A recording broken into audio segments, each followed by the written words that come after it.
So I'm not really gonna do too much. So I'm not really gonna do a recap or anything. Just because well, last episode hurt me a little bit too much, and I'm currently physically hurting right now, so ow, I don't need any additional pain right now.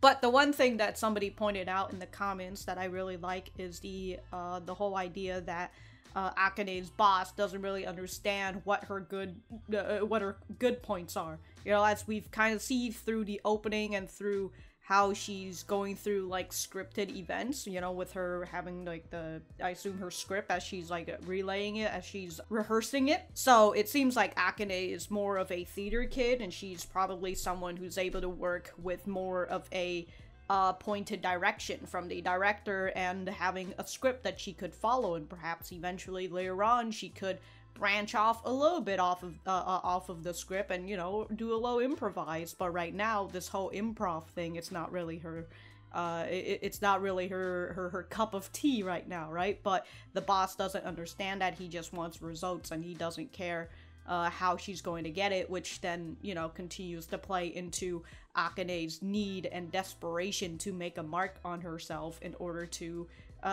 prove it to the world, prove it to the boss, you know, and all that jazz. So I really like that comment, and we'll just have to see. What's going to happen now that Aqua has helped, has literally stopped Akane from jumping off the Froken bridge. The Froken? I self-censored myself. But if you guys enjoyed the content, remember to leave a like on the video and subscribe if you haven't. And if you didn't like the content, dislike the video, and we'll be on our way. Let's get started. Ow. What a fucking save, though, I gotta say.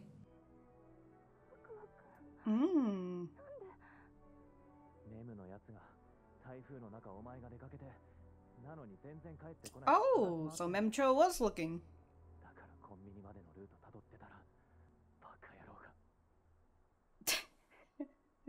That's the well, you know. I was gonna say, that's one way to say that after to a fucking it's getting a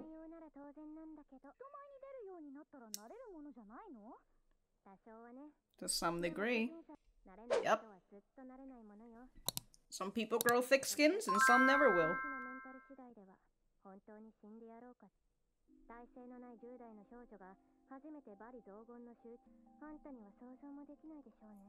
Mm-hmm.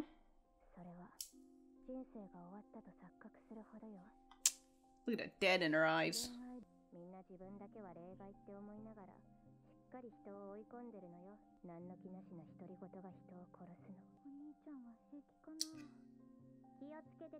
Oh, you know, if you're the bully, then you can't be the bullied, huh?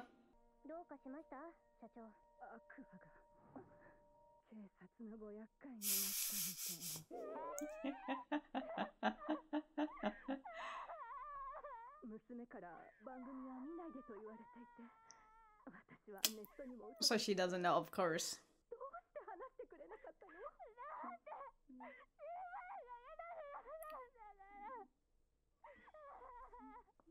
She's the girl who holds everything in. Mm-hmm.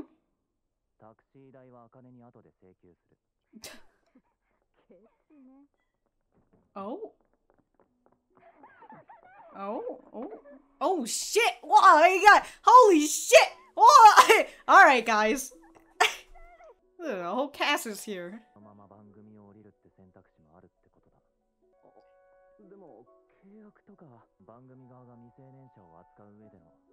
Could be held accountable.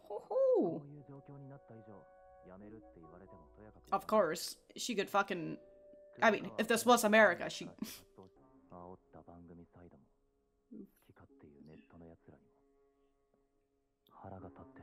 Of course, they don't give a single shit as long as it gets more people to fucking watch. Ooh, a press club. So real, like, what, they just watch social media? Hell yeah, dude.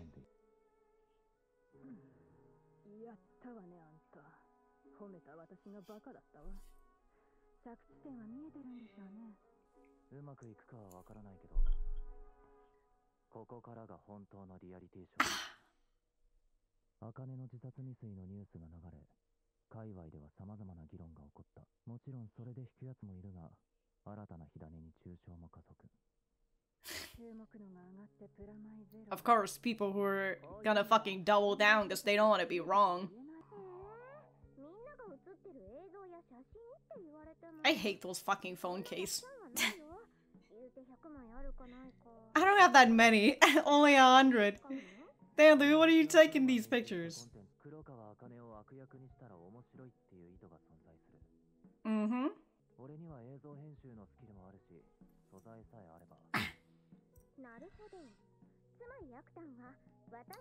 Damn, dude, he's starring his own little YouTube miniseries, dude.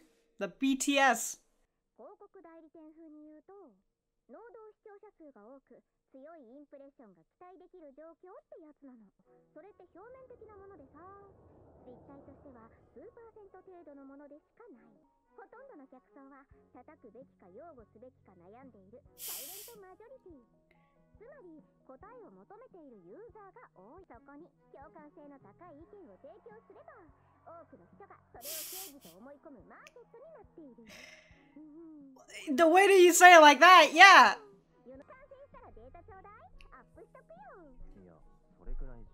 What, are you trying to upload it? Where are you uploading this?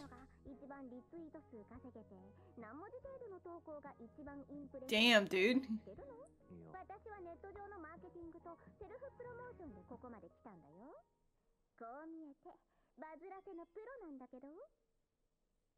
Damn, she's only in high school and she's already a pro in making viral videos?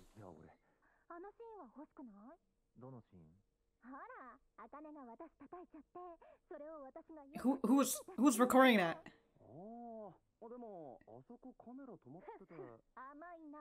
Someone is the camera.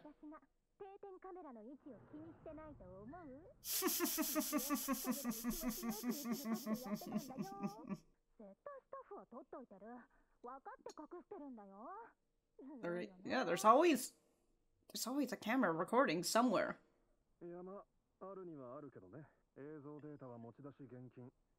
Alright, guess we'll just have to hack into your shit then.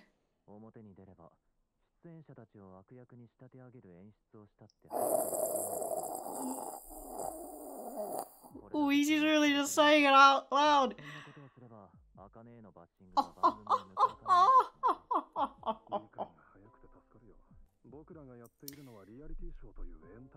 Entertainment.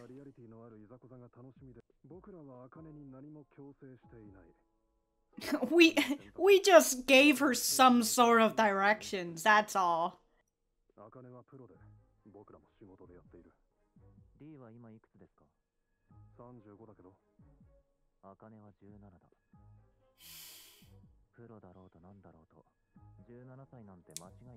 Yes.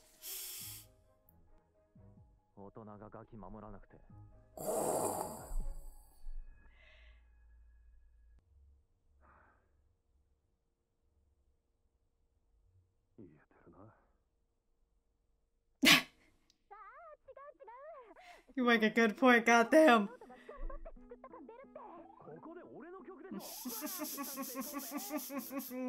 all these backseat editors, dude.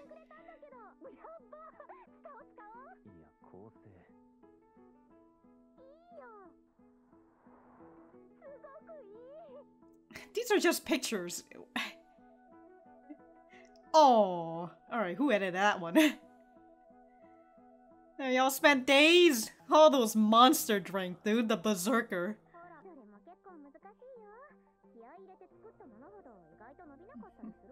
Wow.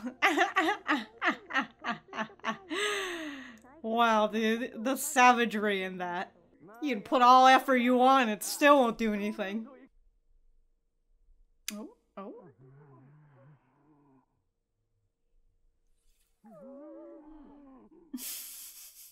What?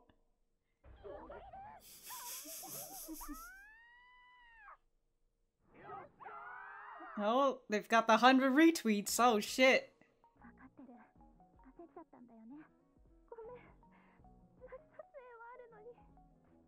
丈夫。茜は私のこと嫌い？嫌いじゃない。強くて優しくて。So look!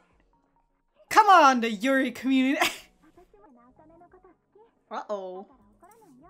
I mean, not uh-oh, but aw. Damn, they got the... Oh my god. They got the sentimental guitars and everything.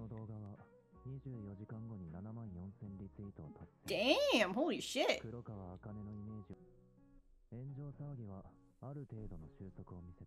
To a fair degree. Of course, there's still gonna be...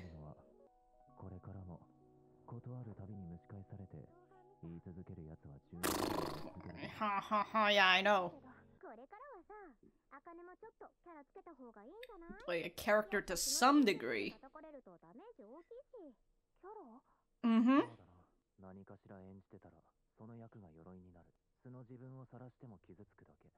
Yep, yep.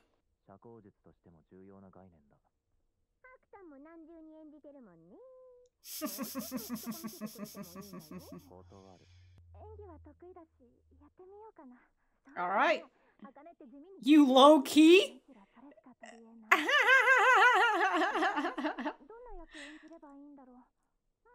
The villain! Come on, we've already set this up. We've already got this whole...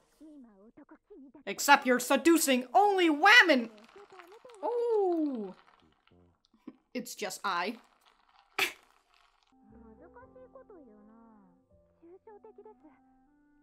Of course, that's all the things that... Oh! Oh, MEM-Cho knows what's up.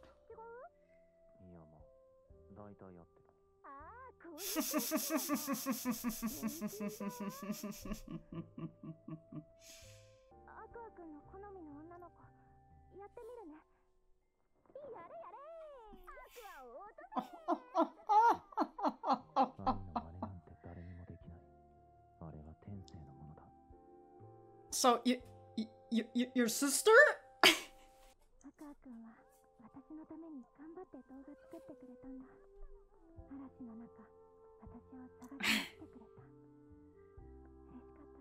Damn, this boy's got another one in the bag.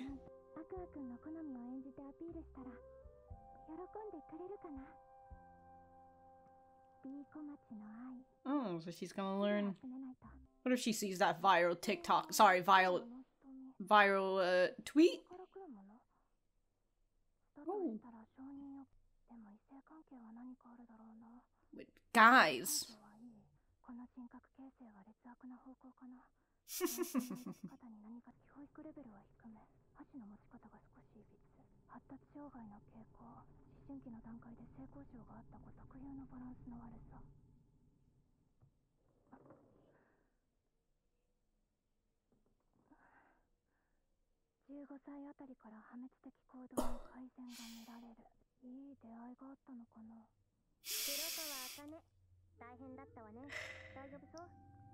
What? Damn, dude, when she gets into it, she's really out here studying. What is this hat? What is this hat, Kana?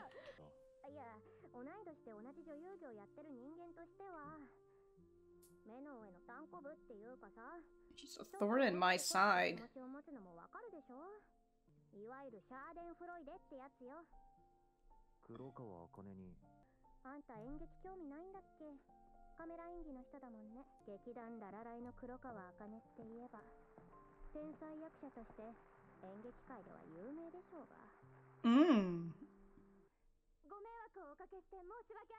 All the trouble that you've caused? Hello? Oh, we're gonna see how this goes, huh? Alright, let's see Aqua. Wow. She even gets to the point of, like, doing...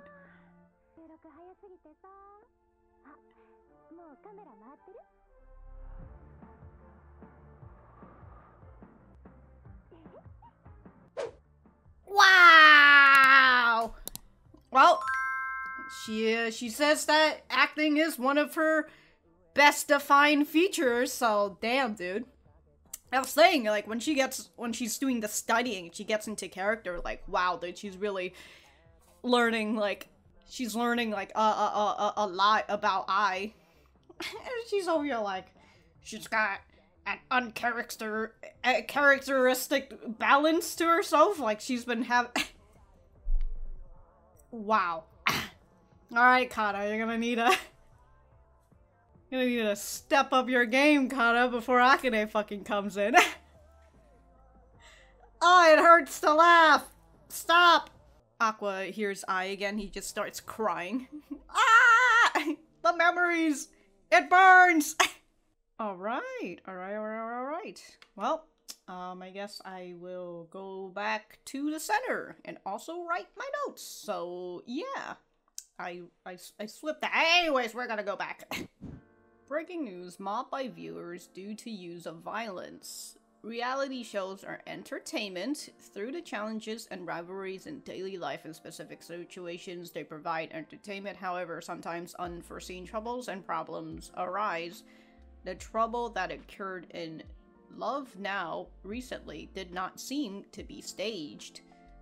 Okay, so these are all the tweets. So yeah, Spiker quit in the first place. Using immature, foolish kids on a show is a bad idea. She was probably rotten by nature.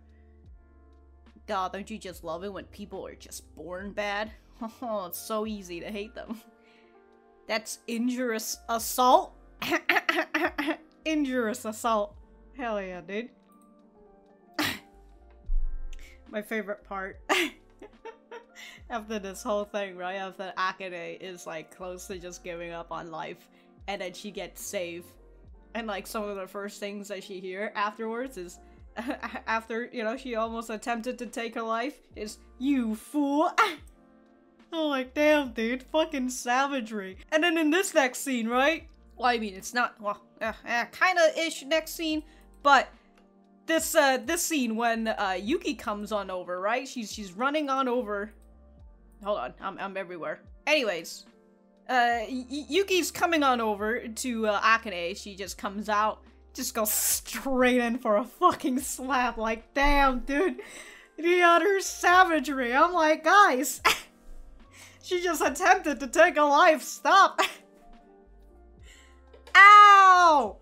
Yuki's really out here, like, I'm gonna slap the fuck out of you so you understand the meaning of life out here. Attempted suicide by minor age actress. God, that just sounds really minor age. Currently starting reality TV, malicious slander in social media is possible. Oh my god, on Yahoo Japan! Actually, anybody can write a fucking article on Yahoo, right? So I assume he's the one who wrote this whole thing, because, I mean, who else would fucking write it? You can't understand unless you get hurt, huh? One day, the alarming news suddenly came in. Young performers are unable to endure a barrage of malicious slander. The day the internet kills someone. What are you talking about, the day the internet kills someone? The internet has killed people. This ain't a fucking new news. So, what do you think about Akane's attempted suicide? Why do you think she ended up on deciding to take her own life? Please share your views. Answer: you can call it an attempted suicide, but this girl had zero intention of killing herself. Alright, were you there, buddy? Were you fucking there? She's a typical attention seeker who wanted to play the part of poor little me. Oh my god. Ah, my chest is hurting even more than usual. She's always a nuisance and always will be. Yeah. Look at me. Those who try to commit suicide should just... I already knew it, but Akane is a hysterical nut job. It's so painful, I wanna die. Dude, these people are fucking mind genies. Well, we're in as much pain, but we're not whining. Don't be a baby. That's it. That's it. I'm gonna fuck somebody up. Look, I understand. Everybody is suffering. And I've told you this in the previous episode, that I've learned, I mean, from comments like this, especially when I grew up, there's a reason why I put up in such a fucking defense on myself. But also, this is something like what Aqua says. Lying is the protection. You have to play a character, because if you play that character, then you'll be able to use that character as a shield. But if it's in a reality TV like this, right, it's hard for you to, you're essentially bearing yourself to the world, and it's really hard because people can just dig up your name. Like, as they said, Akane uses her real name, unlike other people, you know, like MEM-Cho, who doesn't use their real name, so they can't really dig them up as easy. You know, I know that there are people who still somehow manage to find, like, identities of VTubers and everything, and, like, that's just fucking insane. But, for the most part, you know, you just basically let them have you basically just open the door to people if you use your real name on the internet, because they can just Google your name up and they'll be able to find, you know, your Facebook, your LinkedIn, you Google, you know, just a lot of shit that you'll be able to find. Okay, so Akane and Sally were like, hey, if I can play the girl that you like, will you be happy? And as I said, he's just gonna fucking cry on camera. He's just like, the trauma, it burns! well, we'll see, but, you know, she's out here writing down what he said, you know. Pretty face, smiles like the sun, perfect performance, speech and behavior, all seems all-conquering. Eye that draws you in. So she's like, alright, I'm gonna go fucking search this girl up, huh? I'm gonna grab everything. Holy shit, dude. And then she goes into, like, this big wall of just Komachi, right? She's like the person who gets very studious, right? She's learning and she's literally deep diving into the sort of character that she should be doing, right? It's those eyes. Do they come from her her self-confidence? Eyes that draws you in by their very nature. Her need for social approval was met. Seems like she didn't have any need friends. Need for social approval was met. Friendship lacking. Didn't have friends. Well, we kind of saw that. She doesn't really... but she led some... But I bet she had some relationship with guys. Was her family environment good? I'd say her personality development points to a bad one. There's some kind of bias in the way she feels affection. God, dude, she's just... How is she... She's doing some fucking detective work. Maybe Aqua should just hire her to be... to be a fucking sleuth, dude. So, family environment, bad ways of feeling affection, probably has some bias.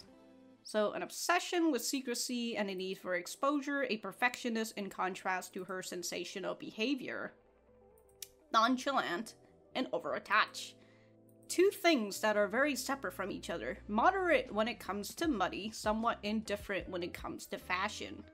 So that's from the way that she eats and from the way that she dresses, like just from the pictures that she's getting. So good eyesight suggests sensitive smell, hearing, walks in long strides. The walk in long stride, just learning how she walks, like educational level on the low side, hold chopsticks somewhat irregularly. Signs of developmental disorder, unbalanced in a way characteristic of a kid who had sex during puberty. How, where? Like I said, Aqua should just hire Akane at this point. Look at these fucking eyes, dude. She just sees everything. So her self-destructive behavior showed improvement around when she was 15. So that was around the time she got her kids, right? Somewhere around there, or when she got El Prego. I wonder if she met someone special. Okay, so that's, yeah, so that's when she met her kids. Okay. Alright, so that was episode 7 of Oshi no Ko. Let me know what you guys think about it in the comments down below. You know that I always like talking to you guys. For me, I thought that this was a great continuation with this whole reality TV drama, and I continue to like the message that it brings out, especially when it comes to child, you know, being a child actor, or technically being a as they wrote in the fucking article, a minor age actor, and having this essentially being taken advantage of by adults and being taken advantage of by the people in general, and how tracing this back to Kana's talk to Ruby, right? Because Ruby is very she hasn't really brought herself into this whole stardom just yet, even though they've had the collab with Pyeon and all that. When she was doing a little ego search in the previous episode, she didn't really find anything about her just yet. So she hasn't gotten the brunt of the fucking netizens coming in and like attacking her in waves. And so I like that Kana kind of continues to be this like this fucking sensei to her, you know, this senpai as Kana would say, since she is older than Ruby. She's just out here, the master, and explaining to Ruby about all these things that she needs to watch out for. And it kind of goes against her personal ideals, which is she doesn't want to lie to people. She wants to put herself out there and be truthful to people. She doesn't want, again, she doesn't want to lie to these people, which is very opposite of I, right? Because I had lied throughout her entire life, until her death anyways. But here is Ruby, who wants to be the exact opposite, and I've kind of already talked about, like, you know, the evolution of I and all that. Here is Ruby, who's starting to learn, perhaps, maybe, just maybe, or maybe she'll also just be very head stubborn about it. Perhaps being truthful to the internet and all that, perhaps that's a bad idea. Because as Aqua says, lying is a tool of defense. And if you're able to play a character, then you're able to hide behind this character, and kind of like what you see with I, where I had been lying this whole time, and so she puts up this big aura around herself, and that's why everybody gravitates towards her. But despite them gravitating towards her, they don't really know much about I. I don't know where I was going, but I think I was talking about how Kana is explaining to Ruby about the savagery of the internet. and she opens up a little bit and how that makes her feel like you know, the world has died sometimes, you know, perhaps the world doesn't need her sometimes. And you can see the dead eyes in her as she's explaining that, right? There's like, it's just utter blackness. Although the way that they showcase this, it really looks like the red under her eyes, or in her eyes technically, kind of looks like a fucking red carpet to a fucking black hole. Like, Jesus Christ, dude. And so I think it was Ruby who said, like, don't you just... Was it Ruby who kind of says that? Like, don't you just... Either way, Kana says that people either grow thick skins or they don't.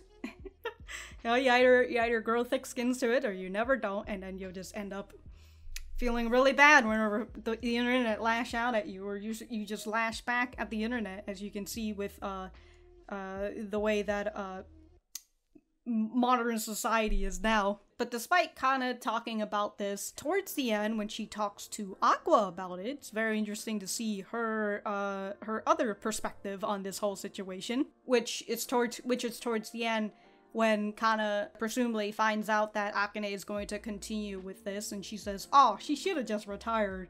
And it's just like, damn. And it kind of goes back to this whole thing, like, man, if I had said that on the internet, you know, Japanese is scary. If I had wrote that in a tweet, I would have gotten roasted. But with Kana talking about how, like, she felt some sort of pleasure in the downfall of Akane. Right, she felt some sort of pleasure in Akane's pain, or as she would say, Schadenfreude. Schadenfreude. Okay, you know, the only reason why I know that is because of Avenue Q. There you go. But you know, it's the feeling of, yeah, it's the feeling of pleasure when you see somebody in pain. You know, if you see somebody fucking slipping or something, you kind of get that feeling of like, oh, good thing it's not me that happened, right? And you kind of laugh at that. For Kana, she kind of gets that sort of feeling because, as Kana mentions to Aqua, that Akane is revered in the theater world. She, you know, people don't really know much about her on social media and all that, but it seems that in the theater world, people really love her, and she's this fucking talented actress and all that. And as Akane says, her key feature is being able to act, and so Kana is in the same area as Akane, as she would say, so that's why she's able to feel this sort of Schadenfreude towards Akane, despite this horrible shit that had happened to Akane, right? It's just kind of like, when it was, you know, well, I mean, I literally just watched this, but you know, when we were watching this part, I was just like, damn, dude, fucking Kana's really out here, the savagery. But heading back to the scene where everybody essentially finds out about, well, everybody close to Akane finding out about her attempted suicide. And we also got the mention of MEM-Cho as well, because I was wondering, like, oh, it's MEM-Cho out and about as well? And it seems like she had called everybody else up as well. It's just like, hey, we need to go find this girl. And it was just very lucky that Aqua is the person who found her and is able to fucking save her before she tossed herself off into the road of busy cars. And we can kind of see this after effects of someone who has committed suicide, attempted, sorry. And with Akane's mom coming in and saying like, oh, my daughter told me not to watch your show and I'm largely unfamiliar with the internet, so I didn't know anything that was happening here. And it goes back to what her mom and also what Yuki is saying, like, why didn't you tell me? And this all stems from Akane's feeling of, well, she's the sort of person who's just bottles everything up until it reaches a breaking point and just fucking pops. Right? And so here is this point in her life where she is, well, the cork to her bottle has popped already, you know, and this is the result, and now everybody is finding out about it. As Miyako is coming on over to praise him, giving him a nice pet on the head, like, I'm proud of you for that. And he goes and he says, I do like this line with him saying, people die easily. When someone cries out for help, if you don't act quickly, it will be too late. And it's just, honestly, it is true, especially when people are just giving out signals. You know, they can't say it out loud, they can't say it directly. People give signals, and sometimes you just kind of have to catch it, and it also really depends on like how quick you're able to get to them, right? It makes me very sad because like I mean, I already talked about like how, you know, we've had many situations now at this point, I feel, whether it's streamers or YouTubers or just, you know, online social influencers who have attempted or who have successfully, unfortunately, taken their lives, and we've you know, with that whole situation that I was talking about in the previous episode, where it kind of feels like the message was just there a lot of the time, but people just don't really take it seriously because it's the internet and like, oh, there's no consequences. I'm just typing on my keyboard. There's nothing bad about what I'm doing. It has no effect on anybody because this is the internet and you shouldn't be taking the internet seriously. Or as with what Kana says, right? People don't understand that these words that they're saying is literally killing someone because it's the internet. And again, you shouldn't be taking the internet seriously, except for the part where, you know, the internet has consumed most of everybody's lives now at this point, and teenagers are literally growing up with social media. But don't take it too seriously, all right? So with everybody coming on over to see Akane, Aqua asks if Akane wants to step down, especially with this whole situation going on. They have to nullify her contract because, I mean, if this fucking shit happened and they're like, no, because of the contract you have to stay, like, that's some fucking legal issues. That being said, I don't know how that would work in Japan, but, you know, in America, it would be a really bad legal issue. But I like that despite them, well, I'm a little bit everywhere, so I'll talk about the whole Akane getting into character later, because that comes after, right? With the talk where Aqua decides that he's going to, I assume he's also the one who sort of spread the whole thing of, like, her doing attempted suicide, because, like, they showed Yahoo, and as I mentioned, just about anybody can write a fucking article on Yahoo, so I assume that's why he decided to, you know, he probably wrote it in some, like, some pen name or whatever. And as he says, you know, people are always looking for a fresh scoop and all that. So he decided that he's got this whole attempted suicide article out and everything, and people are a little bit wary about this situation, you know, because it's either you double down on it or you have to go and say that you're sorry, but people very often don't like to be wrong. So again, it's either you double down because you don't want to be wrong, you want to be right, or you just stay silent because you don't want to apologize. Again, you don't want to do that, especially when it's just attempted suicide and she possibly has the option to read your tweets. That's a little too much, you know. But if she was dead, on the other hand, right, it would be so much easier to play the fucking, oh, she was such a sweet girl and all that. Anyways, I got distracted. I went on a ramble at some point. But yeah, he asked MEM-Cho for help, and we can see MEM-Cho continuing to display her intuitiveness, her social media smarts. You know, it's like street smarts, except social media smarts. She is quite smart in online marketing and self-promotion, because that's why this is her entire life, I suppose. You know, she's in high school, but she's a TikToker, and she's a streamer, and she's a YouTuber. She's everything, dude. She's been everywhere. She understands how the online social media works. God, the way that MEM-Cho explains this in a marketing term, right?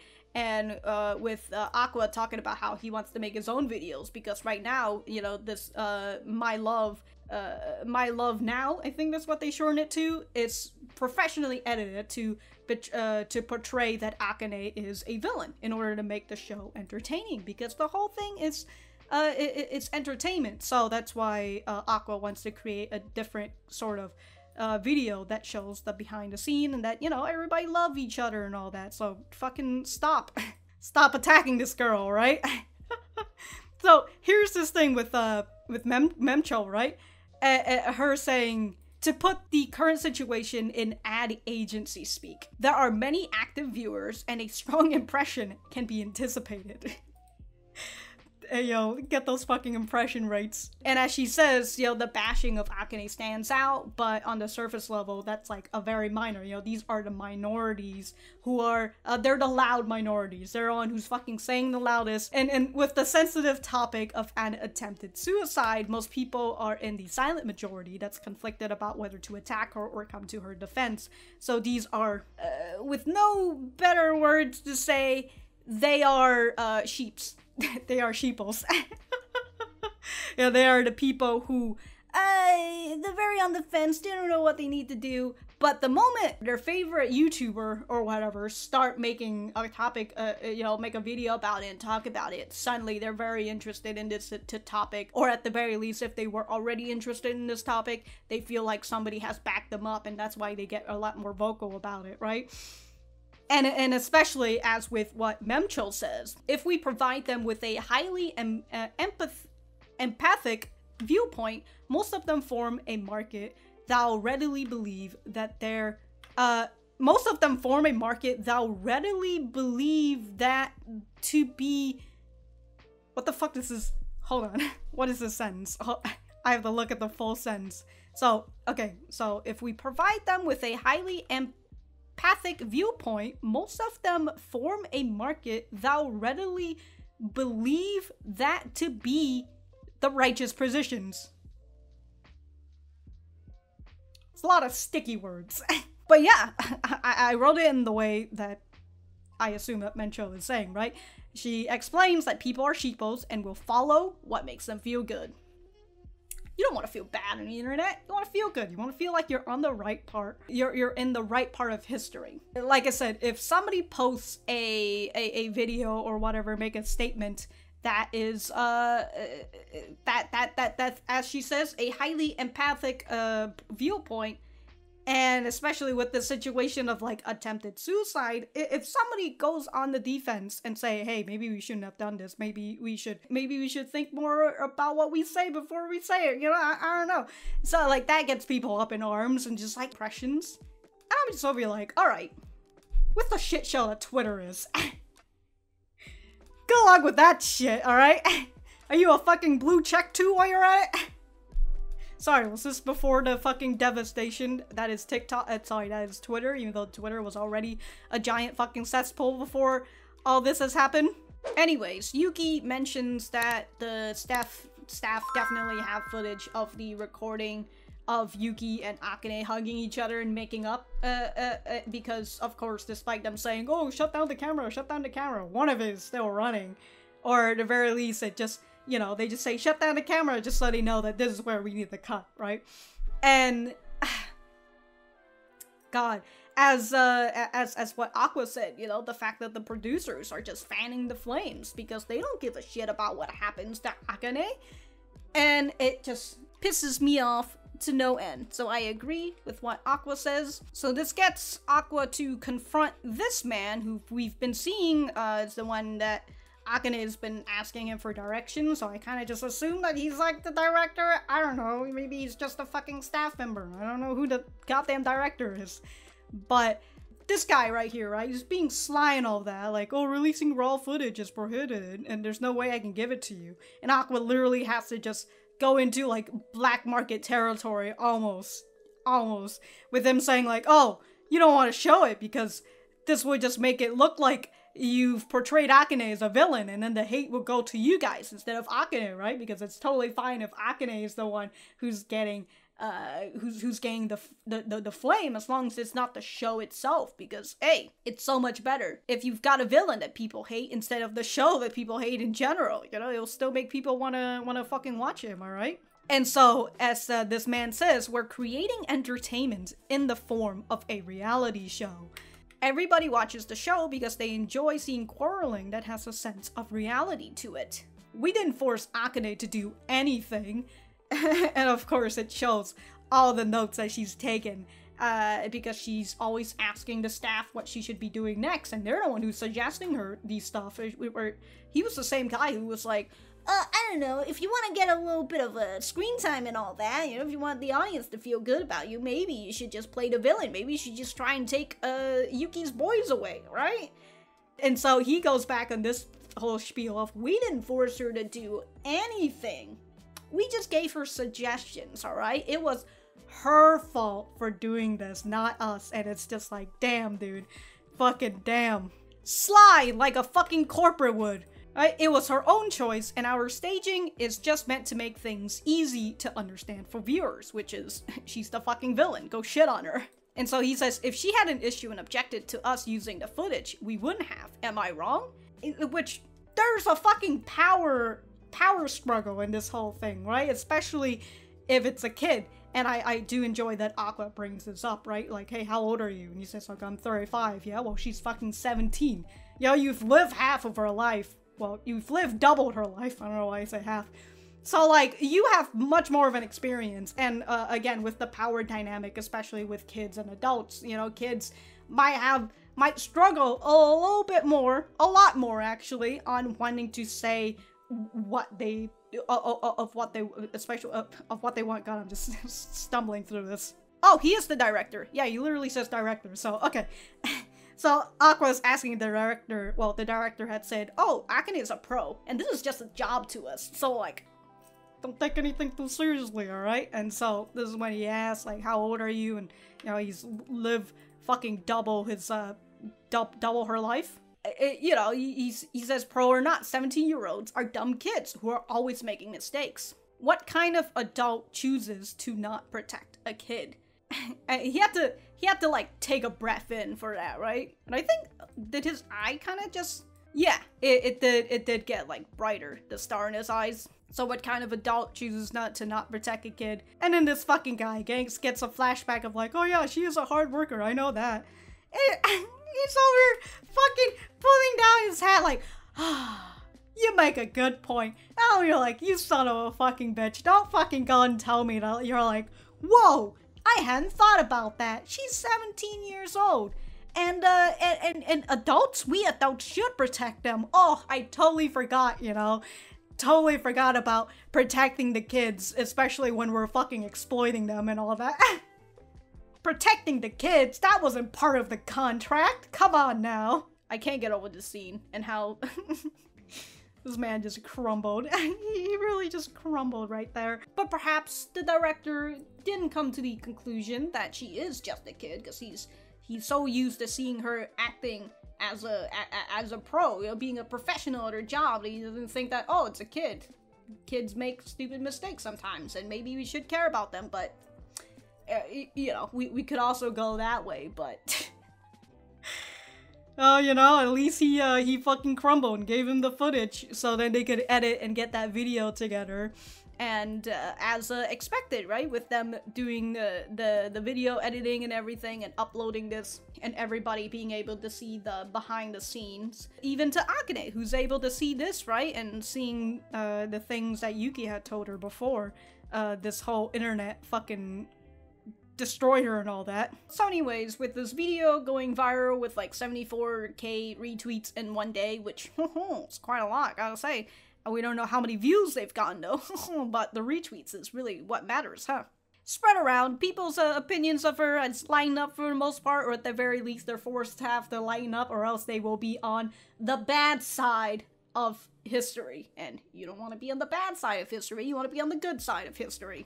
And so this is the point where Aqua says maybe you should put on a character, because if you put on some kind of act, that role will become your armor.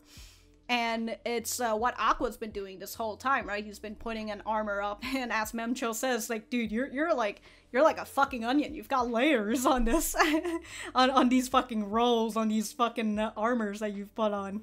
And so they've made the note that maybe they should be, if she's to play a character, it should be Aqua's ideal girl, and Aqua is just thinking about Ai, because he still can't get over her. So he's thinking about Ai, and MEM-Cho is, because she's so on the internet, she's so on social media and everything, she just comes to the realization, oh, I think you're probably talking about Ai from B Komachi, aren't you? It's just like, wow. Damn, dude, she's really fucking out here, dude. So now knowing that it's Ai from B Komachi, Akane goes into her studies, and we also see that, you know, she may not have a bit of a crush on Aqua. Who knows? Who knows? You know, maybe he's got another one in the bag. As I said, Kana needs to be careful. But back in this scene again, right, with her writing out everything, putting on this fucking pinboard of hers that's just filled with characters, and her continuously writing one-page notes